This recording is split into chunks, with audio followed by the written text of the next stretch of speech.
Meet the man behind these incredibly cool designs and inventions, Eddie Paul.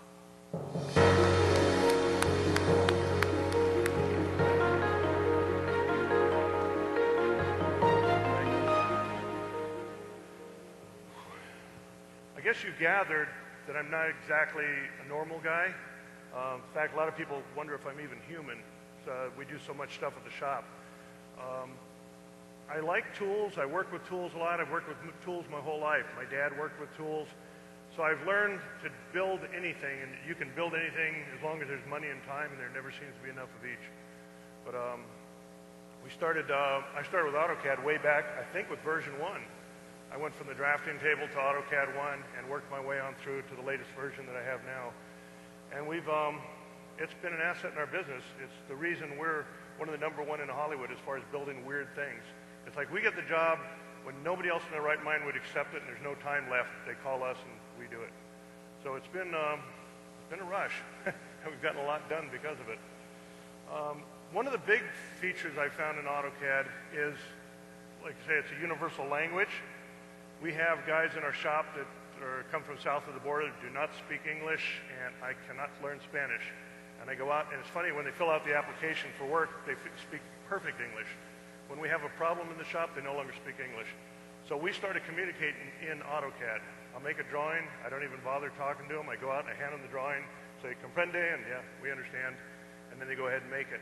The nice thing is there's also a record. If I say mill this down 20 thousandths of an inch, and it's 30 thousandths, go back to the drawing. I can say, look, it says 20 thousandths. This is bilingual. This is what you're supposed to do. So it solved a lot of problems for us. It's been a real asset in the shop, and I go to anybody in our shop.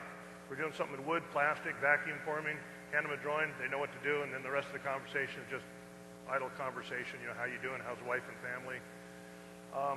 One of the examples I could give on a really neat project we had was many years ago. I don't want to tell you how long because then you'll know how old I am.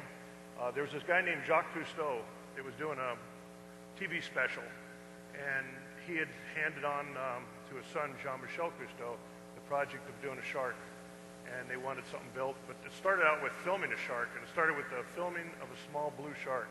It was about 3 feet long, and they asked if I could build a giant tripod that's never been done.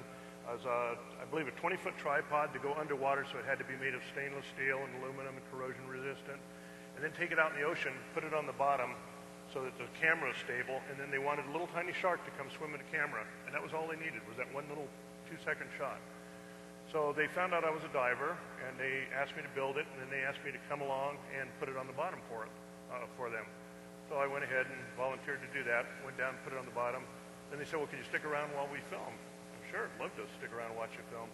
So we chummed up a little blue shark, and we got him swimming toward us. They put the camera on. This is film, it wasn't video, so it was costly. We had to pull the camera out each time and reload it. So we got the shark swimming. He would swim toward camera, then turn left. Then he'd swim toward camera and turn right. Then he'd come toward camera and go up or go down or do backflips. I mean, he would do everything except what we wanted, which was swim just straight at camera, relax, we need the shot. So after a week, we were having dinner on the ship and commenting, just idly passing time, and Jean-Michel said, what would you all like to do, you know, once you get a real job, when you leave us? And comments like, you know, I want to have a farm, I want to build a house.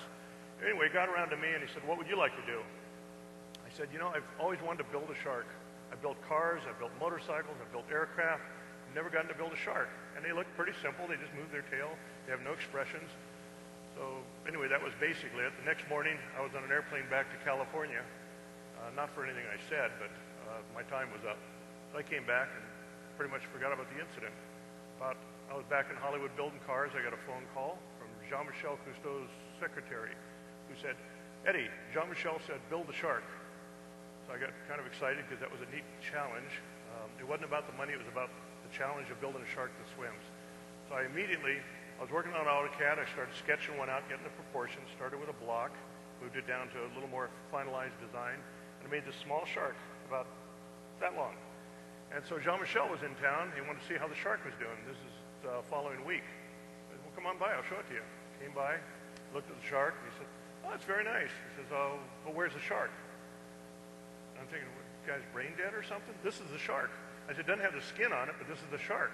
He goes, no, you misunderstand. Says, we were shooting blue sharks, now we're shooting great whites in Australia. I go, oh, and I'm thinking, great whites are bigger than blues.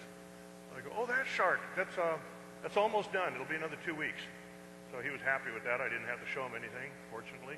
So he takes off, and I went out to the garage, and I first went to AutoCAD and started scaling it up, which is really easy. Scaled it up a bunch, and then started ordering materials and building the shark.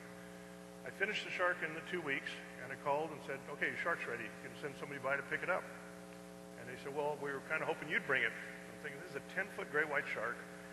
The airlines kind of frowns on that. I can't put it on the seat next to me, so they set up to have a shipping company transport the shark, and then I jumped on an airplane to go to Dangerous Reef, Australia. And he said, well, I assume since you built it, you know how to operate it. So, obviously, I wound up being in the water with him, operating the shark. It was set up on an umbilical. As you move a little control stick, it ran off compressed air. The little umbilicals would go to the shark, inside of the shark, and I had a 150-foot umbilical, so I could move the tail back and forth, and the shark would swim with the other sharks. We put it in the water, and after about 15 minutes of swimming, everybody kind of agreed that it's boring. It's a shark, a mechanical shark swimming with a real shark, which is good on TV for 3 seconds. They said, okay, let's do something different. Let's have it get eaten. Okay, well, how do you do that? So we played with different ideas. I finally wound up making it swim erratic by moving the joystick, kind of jerky. The shark started acting like it was injured. And as soon as we did that, a 17-foot shark swam up and took a bite out of the gill.